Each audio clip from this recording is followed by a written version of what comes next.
this was really a historic day, to put it mildly. Wasn't it amazing? Look at that last meeting when you see the heads of those countries. Those are serious countries. But I thought it was fantastic.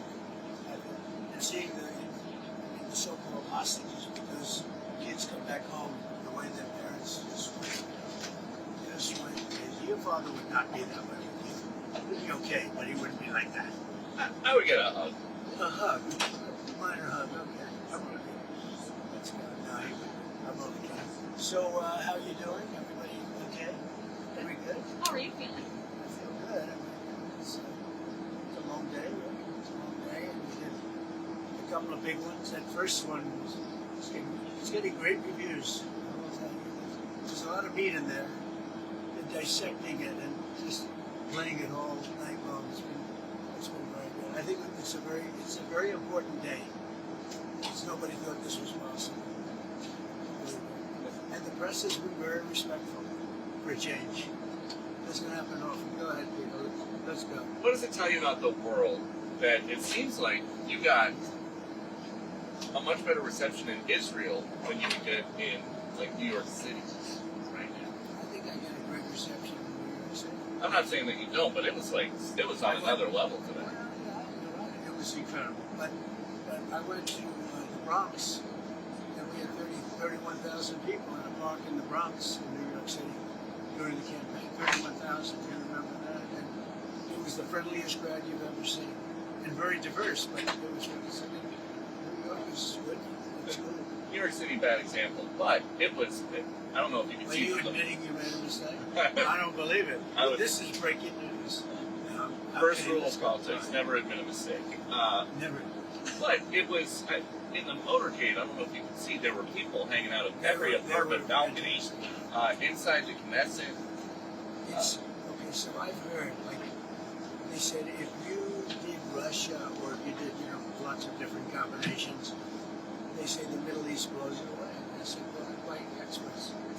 It's just thousands of years, nothing's been done. It's a whole thing with the Arabs, Jewish people, this and everybody. It's just never been done before. And there's a certain mystery to the Middle East. I mean, look, it's only because of ratings. You're only as good as the ratings, right? If they weren't getting ratings, your people are fine to it. And by the way, Trey is excellent. He does a really good job. He and his whole team. We did a very quick interview. I was running to the second one where we were pretty late. Something that we heard from some Israelis on the ground, they want to know how the peace holds when you are not the president. So 3 years from now, I can't answer it. I know this, and you are all witness. We go, and I get 25,000, 35,000. If you look at a normal president, we'll get 300 people, and that's not bad. They'll go to a ballroom, they get 300 people. We get 35. We had 117,000 people in New Jersey, and so I can't tell you what's going to happen, but I'll be out there fighting for whoever it may be. Did you tell Bibi beforehand that you were going to go off script and? No, I actually told him I didn't want to bring up the party, but it was just a perfect spot. It was good timing, wouldn't you say? Because he was getting a very good hand, and when they stopped, they said, "Why did he give this guy a part?" If he didn't get a good hand, they wouldn't have done that. But the timing was. What do you think, Katie? Good timing for them, right? I think people thought it was pretty funny. Yes. It worked out well. It was a little risque, bring it up. Yeah, a pretty sore subject in Israel, but the people were fantastic. Mr. President, you spoke Here we to go. Egypt. She can ask more questions this one. Go ahead. I have some good questions, I promise. You do. You were very nice to me. Go ahead. You talked to President El-Sisi, and you spoke about in that room how Egypt has so little crime, and you said it's all about leadership. You talked about. Well, they're very strong. You talked about some of the governors. You wouldn't believe how strong, but they are very strong. But they don't have the kind of crime. They don't have the violent. They may have other kinds of crime, but they're violent crime. You can actually walk down a park and not get mugged or hit over the head with a Do baseball. you want to see some U.S. governors be more like Egypt? No, I want it to be stronger and tougher, and not allow us to have record-breaking crime in Chicago and different places. I want them to admit they have crime. So there were 4 4,000 shootings in Chicago, murders over a fairly short period of time, meaning like a year and a half, I think, 4,000 murders. Many, many thousands of you're hit by a bullet but don't die. I wanted to say we have a problem. Could Trump bring in the troops and solve the problem like I did in D.C., like I'm doing in Memphis? Have you seen the crimes way down in Memphis, and we've only been there 70 days? Way down. The courts have been standing in your way here. They have held been. up. The lower courts have. Using the Insurrection Act? The lower, well, I could use it. One, two, I could use it. Look, that's a very simple answer. I'm allowed to use the Insurrection Act. In fact, that was on Stephanopoulos today, his Slobodopolis show. They asked sloppy Chris Christie about the Insurrection Act. He said, well, if you're talking about the Insurrection Act, he's got the absolute right to use that. And he said a couple of things. He said 50% of the presidents that served in office have used the Insurrection Act. And the Insurrection Act, according to all of them, said it can't even be challenged. I don't have to go there yet because I'm winning on appeal. You know, you're right. We're losing with radical left judges, generally, radical left judges, and we're winning on appeal. So we'll see what happens. I'll be speaking to Governor J.B. Pritzker tomorrow. Do you have any messages or questions for him? Well, I think he should beg for help because he's running a bad operation. He's letting people be killed in his city because he doesn't want in Chicago. And I love Chicago. Chicago can be a great city again, and very quickly. I would have Chicago cleaned out, the criminals removed, we would remove them. You know, in D.C. we took out 1,700 career criminals, hard-line criminals. That's why it's so good right now. D.C.'s setting records the other way. It's never been so safe. And the restaurants have never done better business. They're opening up new restaurants. They were closing restaurants, now they're opening new restaurants. I can do the same thing on a larger scale in Chicago. And Pritzker should ask me to do it. But when you mentioned insurrection, I mean, you were the one that mentioned, one of you mentioned insurrection. I could do that. And many presidents have. Do you have an update on 50%, Katie, 50% of the presidents have used the insurrection because they don't want to go through this stuff where somebody said there's no crime and 4,000 people got shot. You know, right? maybe you'll have to use You it? don't have to convince because she tends to be on the conservative side. Do you have an update on the Schumer shutdown and Democrats still continuing to Well, it is a refuse super to vote for the shutdown. I mean, continuing it's, closure? look, they want to have health care for illegals that have come in. Many of these people are criminals, and they want to have health care. And what it also does is, you know, we have nobody coming in now. We haven't really locked down.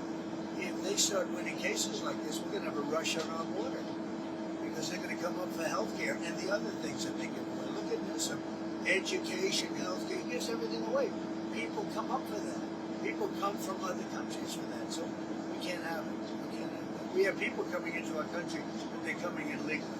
Do you have any more meetings We have with the leadership? strongest border we've ever had. But they are coming in, Katie. They're coming in legally through a process. Do you have any planned meetings with House and Senate leadership on the Republican side to Yeah, figure I out mean, I'm this meeting week? with them. I talk to them all the time. John Thun's been great, and Mike has been great. Speaker, he's been great. Those two guys have done a great job. But we're dealing with a bunch of radical left lunatics that have lost an election in a landslide. They don't even admit that. I mean, think of it. They lost the election 2,700 in terms of counties to 525. That's where the map is entirely right. They lost all 7 swing states. They lost the popular vote, and then they say, "Oh, the election was close." She says the election was a landslide, but they lie. You know, they can take any subject like this sometimes. She says, "Oh no, Los Angeles is still great." If we didn't go into Los Angeles, they would have had to cancel the Olympics. And the head of law enforcement said, he said it very strongly, we could not have handled this if Trump didn't bring those people in. 2 weeks later, he said, oh, we could have, because he was told to say that. But we did a great job in Los Angeles. You wouldn't have, first of all, you lost half of it with the fires. And this would have been, I think this would have been maybe even worse. They had no control. When we went in, the police had totally lost control. And he admitted it. The head, whoever he is, whatever his name is, he admitted it very strongly. What's your reaction to President Bill Clinton giving you credit for ending the war? Well, I I've know always there's liked some Bill differences. Clinton. I've always gotten along with him. He used to be a friend of mine. Came to my wedding, you know. So did she. A lot of people don't know that. But now he's, I've always liked him. I thought it was very nice, actually. Mr. President, And what is he doing? He's telling the truth. Because nobody else has been able to do it. I'm talking about the Middle East. Yes. Mr. President, I wanted to ask you about your conversations with world leaders today. You said that everybody is unified over your plan, but we heard from President Sisi calling for a two-state solution and independent Palestinian You're state. talking about a different plan. I'm talking about something very much different. I'm talking about rebuilding Gaza. I'm not talking about single state or double state or two-state. We're talking about the rebuilding of Gaza. What's the road ahead for governing Well, we Gaza? have to see. I mean, a lot of people like the one-state solution. Some people like the two-state solution. So we'll have to see. I haven't commented on that. How do you see bridging that gap? Because we have the Arab countries. At some being point, very I'll decide clear. what I think is right, but I'd be in coordination with other states and other countries. And are you satisfied? I mean, some people might say it feels premature declaring peace for the whole Middle East. 3,000 years of peace. Premature. Why? You want more people to be killed? What do you want? Another 300,000-400,000 people to be killed? Is that what you're looking for? But in terms of the risks in Gaza, we're already seeing. Risk. So you mean let them fight on for another couple of years? And let some more buildings fall down on top of people and keep it going? No, we did it the right way. We did it. I think our timing was perfect, actually. I mean, in terms of those, You don't really mean that. You mean you want them to fight on, right? I'm just asking about the phase 2 of the negotiations and how confident you are that those can get underway. You know, we have a lot of power. That was a power room. Those people, those are the richest countries. I think now with tariffs, I think we're the richest country in the world, actually. The United States, we're taking in hundreds of billions of dollars.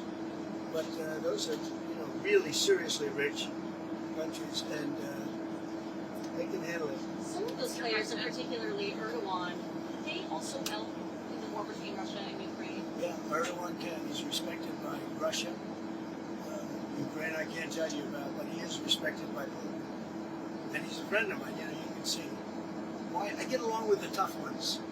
I don't get along with the weak ones. I get along with the tough ones. I don't know what that is, but Erdogan's been great with me. You know, when NATO has a problem with Erdogan, which they often do, they call me to talk to him. And I've never failed in working it out like immediately. Is that right? How's Caroline doing? Is she doing good? Should Caroline be replaced? That's up to you, sir.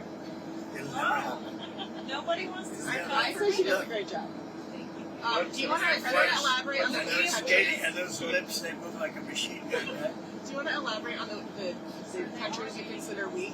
They really are? Okay, what? Do you want to comment on the leaders you consider weak who are in that room? No, I won't comment on that, but you know probably who they are. Just I have an idea. before we, I don't know. There were a couple in the room.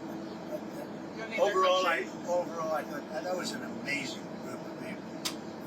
I don't think they've ever seen a semblance like that between power, money, Central City. There's never been anything. the So but you know what? I have to, because the plane is going to take off. Are you hosting Zelensky at the White House on Friday? I think so. yes. Bye, everybody. Thanks, President Trump. Thank you. Have a good time. Thank you, everybody. If you like this video, then like, share and subscribe to ET Now World.